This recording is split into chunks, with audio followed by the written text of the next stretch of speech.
अस्सलाम वालेकुम जी, welcome to my YouTube channel. Iran ने दी है खुली धमकी सऊदी अरब और अमेरिका को अटैक की। ईरान अब सऊदी अरब और अमेरिका के ऊपर हमला करने जा रहा है। क्या ये खबर दुरुस्त है? क्या वाकई ईरान सऊदी अरब और अमेरिका को डायरेक्ट थ्रेट कर सकता है? इसके कुछ मुख्तलिफ ज़ाविये हैं, उनके ऊपर हम लोग बात करेंगे। सबसे पहले बात करते हैं कि ईरान में इस वक्त हालात बहुत कशीदा हैं, क्योंकि वहाँ पे बड़े लेवल पे जो है वो प्रोटेस्ट चल रहे हैं, और ऐसे प्रोटेस्ट चल रहे हैं जो रुकने का नाम नहीं ले रहे। इस वक्त ईरान के अंदर जो प्रोटेस्ट चल रहे हैं, बज़ाहिर उनका ताल्लुक़ एक खातून थी मासा अमीनी, उनके कत्ल के साथ जोड़ा जा रहा है। दूसरी तरफ ईरानी अथॉरिटीज़ और ईरानी गवर्नमेंट की तरफ से इन प्रोटेस्ट को फंड करने का इल्ज़ाम लगाया जा रहा है अमेरिका और इसराइल के ऊपर। तो अगर इस खबर के तनाजुर में हम इसका कनेक्शन जोड़ें इन प्रोटेस्ट के साथ, तो हो सकता है कि इन प्रोटेस्ट की वजह से ईरान ने ये थ्रेट किया हो अमेरिका और सऊदी अरब को। लेकिन दूसरी तरफ हमें एक और पस मंज़र पर भी बात करनी होगी। इस वक्त अमेरिका और सऊदी अरब के ताल्लुकात ख़राब हो रहे हैं। ख़राब क्यों हो रहे हैं? क्योंकि अमेरिका सऊदी अरब को प्रेशराइज़ कर रहा है कि वो अपनी जो ऑयल की प्रोडक्शन है उसको बढ़ाए और ऑयल के प्राइस कम करे। दूसरी तरफ जो ओपेक प्लस कंट्रीज़ हैं, जो ओपेक प्लस की एक तंजीम है, उसने अमेरिका की जो ऑयल सप्लाई है उसको कम करने का ऐलान किया था, बल्कि कम कर दिया है। ठीक है, इस खबर की भी तस्दीक हो चुकी है कि ओपेक प्लस कंट्रीज़, जिसका मेंबर रशिया भी है, रशिया ओपेक प्लस तंजीम का मेंबर है, ओपेक का मेंबर नहीं है। ठीक है, तो ओपेक प्लस की तरफ से अमेरिका को ऑयल की सप्लाई कम कर दी गई है। ये भी एक बहुत बड़ी खबर है कि उस तंजीम का मेंबर रशिया भी है और सऊदी अरब भी उस तंजीम का मेंबर है। उसके अलावा ऑलरेडी ताल्लुकात सऊदी अरब और अमेरिका के ख़राब हैं। तो ऐसे मौके पर ऐसी थ्रेट आना ईरान की तरफ से कि वो सऊदी अरब और अमेरिका के ऊपर अटैक करेगा, तो क्या ये वाकई एक हकीकी थ्रेट है? कुछ अर्सा पहले की अगर हम बात करें तो ईरान ने अमेरिका के एक फ़ौजी एयर बेस के ऊपर, जो कि अरबेल इराक़ में मौजूद है, वहाँ पर मिसाइलों से अटैक किया था। ठीक है, तो ये आपने अपने माइंड में रखना है कि 2019 में भी ईरान ने अमेरिका की फ़ौजी तनसीबात जो कि मिडिल ईस्ट के अंदर, इराक़ के अंदर मौजूद हैं, उनके ऊपर अटैक कर चुका है। तो ईरान अटैक कर सकता है, लेकिन सऊदी अरब में क्यों? क्योंकि सऊदी अरब समेत जितने भी गल्फ़ कंट्रीज़ हैं और मिडिल ईस्टर्न कंट्रीज़ हैं, तकरीबन तमाम गल्फ़ कंट्रीज़ और मिडिल ईस्टर्न कंट्रीज़ के अंदर अमेरिका की जो फ़ौजी प्रेजेंस है वो मौजूद है। तमाम गल्फ़ कंट्रीज़ के अंदर अमेरिका के फ़ौजी अड्डे मौजूद हैं, बड़े पैमाने पर मौजूद हैं।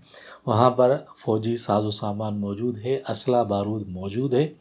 तो अगर ईरान को अटैक करना होगा अमेरिका के ऊपर, तो वो डायरेक्ट अमेरिका जाके अटैक नहीं करेगा, वो अटैक करेगा इन्हीं गल्फ़ कंट्रीज़ के ऊपर जहाँ पर ऑलरेडी अमेरिका के फ़ौजी अड्डे मौजूद हैं। तो उन फ़ौजी अड्डों को निशाना बना सकता है। लेकिन अगर हम इस खबर की बात करें कि ये खबर कहाँ से आई कि अमेरिका को या सऊदी अरब को ईरान ने हमले की धमकी दी है, तो ये खबर शाया हुई है एक बहुत बड़े न्यूज़पेपर के अंदर, जो जिसका ताल्लुक़ अमेरिका से है। इस न्यूज़पेपर का नाम है वॉल स्ट्रीट जर्नल। अब वॉल स्ट्रीट जर्नल एक बहुत इंटरनेशनल लेवल का, हाई लेवल का न्यूज़पेपर है। इसके अंदर कोई भी खबर छपती है तो उसकी रीज़न्स भी होते हैं, उसके पास प्रूफ्स भी होते हैं। प्रूफ्स के बगैर वो कोई ख़बर शाया नहीं कर सकता। तो हो सकता है उसके पास इंटेलिजेंस की रिपोर्ट्स हों जिसकी बुनियाद पर उसने ये ख़बर शाया की हो कि ईरान ने हमले की तैयारी कर रहा है सऊदी अरब और अमेरिका के ऊपर।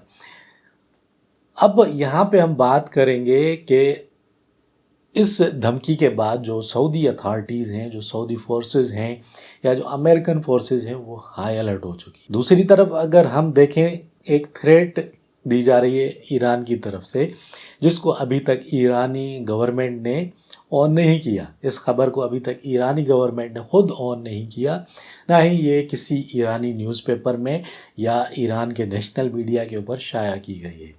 तो ये खबर आई है एक अमेरिकन अखबार के ज़रिए। तो यहाँ पर एक اور طرف ہمارا ذہن جاتا ہے، مطلب ہمارا چھوٹا سا ذہن ہے لیکن اس بات کو بھی سوچتا ہے، کیونکہ امریکہ سیکیورٹی فراہم کرتا ہے گلف کنٹریز کو۔